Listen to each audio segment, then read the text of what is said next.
सियोन के सोते समय कंबल खुद ब खुद सरक जाता है। वह उठने ही वाली है लेकिन कोई उसे बिस्तर पर धकेलने की कोशिश करता है। वह शैतान आदमी उसका पिता है, गांगू। दूसरे व्यक्ति की शक्ल में वो अपनी बेटी का चेहरा देखकर छूता है। मेरी बेटी कितनी बड़ी हो गई है। उसके बाद वह चला जाता है। हालांकि अगले दिन ऐसा लगता है जैसे कल रात तो जो हुआ उसे भूल गए। वह उसे देखकर मुस्कुराता है। लोगों को जो हैरान करता है वो उसकी माँ का अजीब व्यवहार। उनके मुँह में खाना ठुसा हुआ है। वो अपने बेटे को भी वही करने को कहती है। मना करने पर वह खाना जमीन पर फेंक देती है। वह पागलों जैसे व्यवहार कर रही है जिससे हर कोई हैरान हो जाता है। हालांकि शाम तक वह सामान्य हो जाती है। वह कहती है कि आज सुबह वह घर पर नहीं बल्कि कहीं बाहर थी। आखिर कौन सी बुरी शक्ति इस घर में मौजूद है? यह परिवार कुछ ही दिनों पहले इस घर में रहने आया है। आधी रात को उन्हें पड़ोस से एक अजीब शोर सुनाई देता है। अगले दिन खिड़की के पास एक मरी बिल्ली पाई जाती है। पिताजी पड़ोसी से मिलने जाते हैं जहाँ कत्ल खाने जैसी बदबू आ रही है। पड़ोसी उन पर कोई ध्यान नहीं देता। पुलिस को बुलाने के अलावा पिताजी के पास कोई रास्ता नहीं। लेकिन अचानक उनका पड़ोसी अच्छा दोस्त बन जाता है और उसका घर भी साफ हो जाता है, जिसके कारण पिताजी डर जाते हैं। जब उनकी बेटी सियोन नहा रही होती है, कोई दरवाजा खटखटाता है। दरवाजे पर धूल को पहुंचते हुए उसे अपनी छोटी बहन दिखाई देती है, लेकिन उसकी नजर एकदम अजीब है। वो कहती है कि वो सियोन के द्वारा घर में सबकी हत्या करवाएगी। अपना शरीर पोंछने के बाद सियोन वो को तुरंत यून जो दिखाई देती है, लेकिन यून जो कहती है कि वो अपने कमरे में थी। वो पिछले कुछ दिनों से अपने परिवार के बारे में चर्चा करते हैं। उन्हें लगता है कि माता पिता पागल है। ठीक उसी समय उनके पिता कमरे में आते हैं। उनके हाथ में एक चाकू है। वो उन्हें मारना चाहते हैं। सियोन वो अपने पिता को धक्का देकर वहाँ से भाग जाती है, लेकिन वो अचानक उसके सामने आ जाते हैं। वो सियोन का कॉलर पकड़कर उसे नीचे फेंक देते हैं। सियोन वो जमीन पर गिर जाती है और बेहोश हो जाती है। यून जो खुद को छिपाने का मौका पाती है। कोई आवाज ना हो वह कोशिश करती है। उनके पिता को गुस्सा बढ़ जाता है और वह हथौड़ा लेकर उनकी तरफ देखते हैं। सियोन वो जागती है और जोर से अपनी बहन का नाम चिल्लाती है। तुरंत उसके पिता उसके पीछे दिखाई पड़ते हैं। जैसे वो उसको मारने वाले होते, यून जो एक फ्राइंग पैन उनके ऊन पर दे मारती है, लेकिन उन्हें कोई चोट नहीं लगती। अचानक नीचे से उनके पिता की आवाज सुनाई देती है।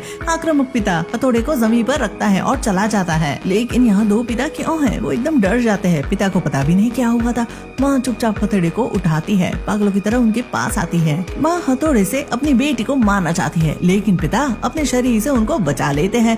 माँ क्रूरता से मुस्कुराती है। वह जाकर टूटे हुए कांच के टुकड़ों पर नंगे पैर चलने लगती है। उसे चोट नहीं लगती। इससे ज्यादा डरावनी बात यह है कि एक और माँ ऊपर से आती है और उन्हें पूछती है उनके पिता के हाथ को क्या हुआ। पिता कमरे में आते और हथौड़े के सिवाय कुछ नहीं देखते। ये सब क्या हो रहा है? पिता अपने छोटे भाई को फोन करते हैं, जिनका नाम है जुंगसू। वह एक पुजारी है। वह भूत भगाने में माहिर है, लेकिन एक मामले में वह एक अनचाही स्थिति में फंस गए थे। भूत भगाने की प्रक्रिया में पीड़ित की मां ने रुकावट डाल दी थी। जब पीड़ित प्रेतात्मा के नियंत्रण में आने ही वाला था, पुजारी ने उसका हाथ पकड़ा, लेकिन आखिर में वह उसे बचा ना सका। वह उसकी मौत के लिए खुद को दोषी मानते हैं, इसलिए अपने भाई के अनुरोध पर एक बार तो वो मना कर देते हैं, लेकिन जब उन्हें बुरा लगता है तो वो उनके घर आने का फैसला करते हैं। सारी कहानी सुनने के बाद वो सभी को एक ही कमरे में साथ सोने के लिए कहते हैं, ताकि अनचाही स्थिति से बचा जा सके। वो पड़ोसी के घर जाते हैं, जहाँ से अजीब शोर आता है, लेकिन वह पड़ोसी का मृत शरीर सड़ चुका है। देर रात वूजोंग अकेले शौचालय जाते हैं, जिससे प्रेतात्मा को एक और मौका मिलता है दूसरा वूजोंग पैदा करने का। वो पुजारी को चाकू से मारना चाहता है, लेकिन पुजारी पर भगवान का कवच होने के कारण वह नाकामयाब होकर चला जाता है। सब कुछ उनकी योजना का एक हिस्सा है। अगले दिन वो बीती रात की वीडियो सभी को दिखाता है। वह दावा करता है कि कोई बुरी ताकत है जो रूप बदलने में माहिर है, उसे घर से निकालने की जरूरत है। हालांकि क्योंकि यह उसके बस की बात नहीं, विदेश से एक दूसरे पुजारी का संपर्क करता है मदद लेने के लिए। वह कहता है पुजारी उसे ले जाना चाहता है, इसलिए सभी को गोदाम में रहना पड़ेगा और चारों ओर क्रॉस बनाने होंगे। सजाने से पहले वह अपने भाई को बताता है कि प्रेतात्मा सियोन वू के शरीर में है, क्योंकि पिछली रात उसने सबके पानी में पवित्र जल मिलाया था और सुबह सिर्फ सियोन वू ने वो पानी पीने से मना कर दिया था। इसलिए पिता को उस पर नजर रखनी होगी। यून जो क्रॉस की तलाश में बेसमेंट जाता है। अचानक एक छाया गुजरती है और चिमनी का दरवाजा धीरे से खुल जाता है। लाइट लुप लुपाने लगती है। लकड़ी का घोड़ा लगातार बोलना शुरू करता है। उसी पल उसी चिमनी में फेंक देता है। चिमनी में आग लग जाती है और वो जलकर राख बन जाती है।